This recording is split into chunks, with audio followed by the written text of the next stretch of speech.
Hey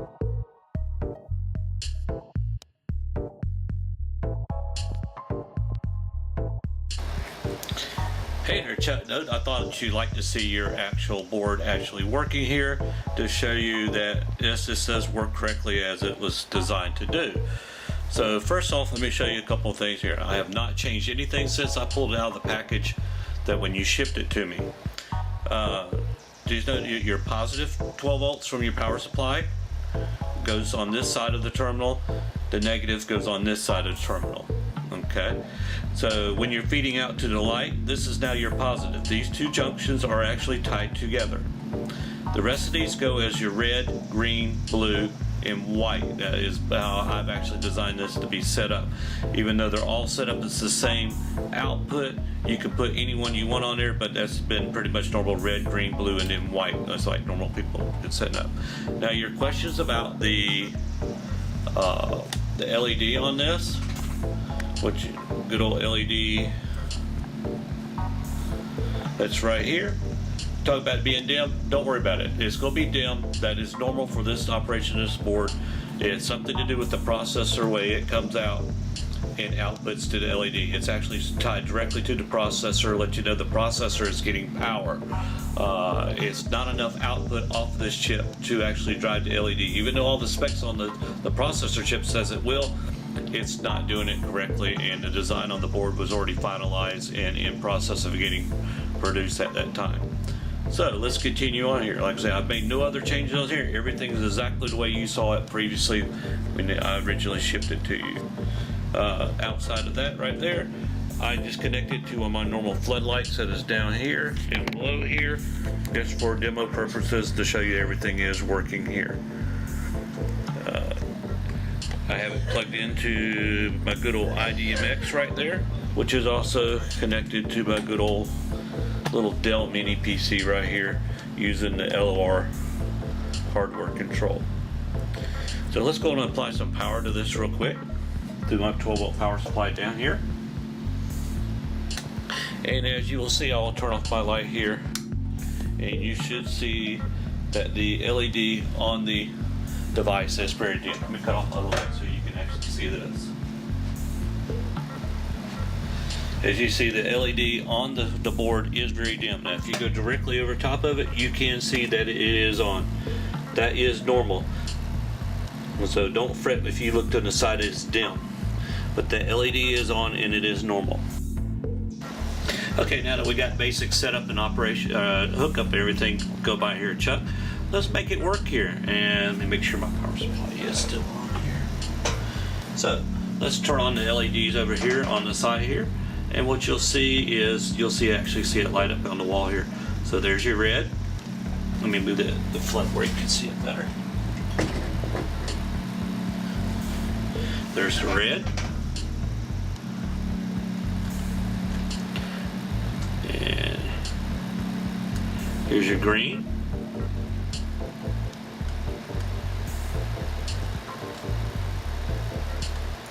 Here's the blue.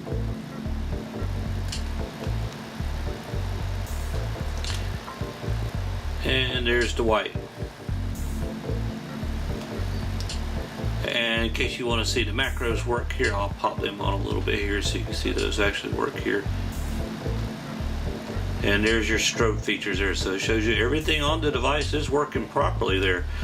And then if you want colored strobes here, we bring this one up a little bit higher. Excuse me, bring this one up a little higher here, and we can make it just red here. Or we can add the green in if you want green strobe, you want the blue strobe, you want the white strobe, you want a purple strobe, whatever you want it to be. That's not a problem. Just how you adjust it. It's just how you adjust the channels 5, 6, and 7 on there. So on 5 and 6 and 7. So if you're between IDMX value 10 and 20, it will strobe all of them. If you're 20 to 30, excuse me, 20 to 30, you could do the individual colors.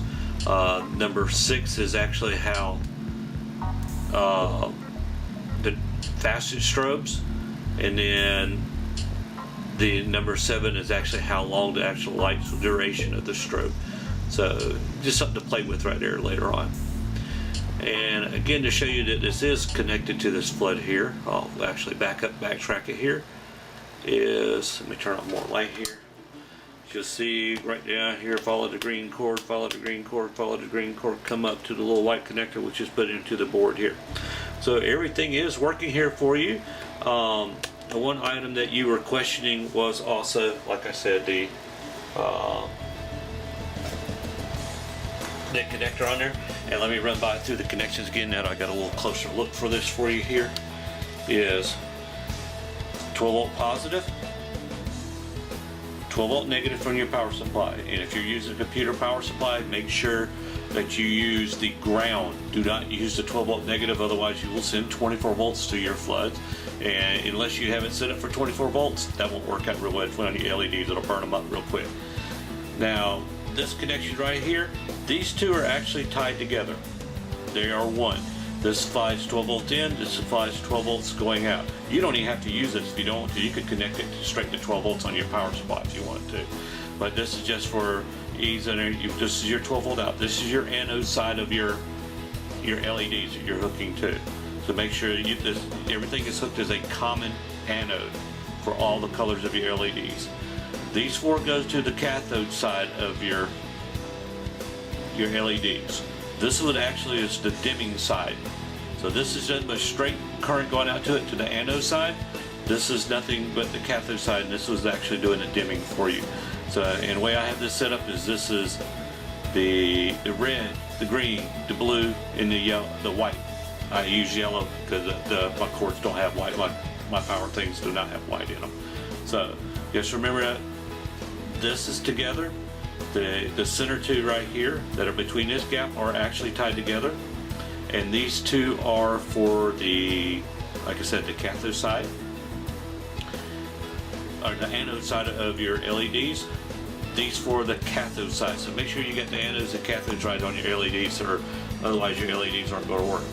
And one other item that you had mentioned to me here is also that the LED was going off whenever you touch those certain connectors.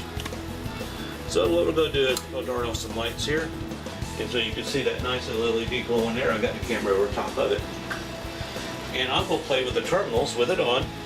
And as you can see right there, and you can see in the back, I don't know if you can see in the background. Let me turn on the blue one since that's pretty pronounced here. I'll turn on the blue here so you can see that the LEDs on the floodlights are on here. I'm going to grab the board, and I'm wiggling these terminals right here pretty hard here. You don't see nothing going off at all, nothing going there. So I would actually check your connections there, because that is not a problem there. I looked good at it. All the solder joints are good on those areas there. So there's not a bad connection in there. And like I said, you see the LED, it never changed on that. So the LED is on. Like I said, don't worry about it. It was something that was found after 500 boards were produced. It's something we can't change right now.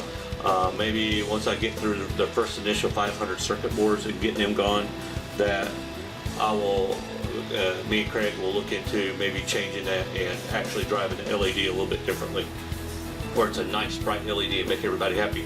But at this time, like I said, you shade it, you see it on down in there, you're good. As long as you see it on, it's on. It's just being driven by the processor, and it is something with the processor that's not allowing it to drive right. And as you see, everything is working there, and we're all set there, bud. I'll get this back out to you as quickly as possible.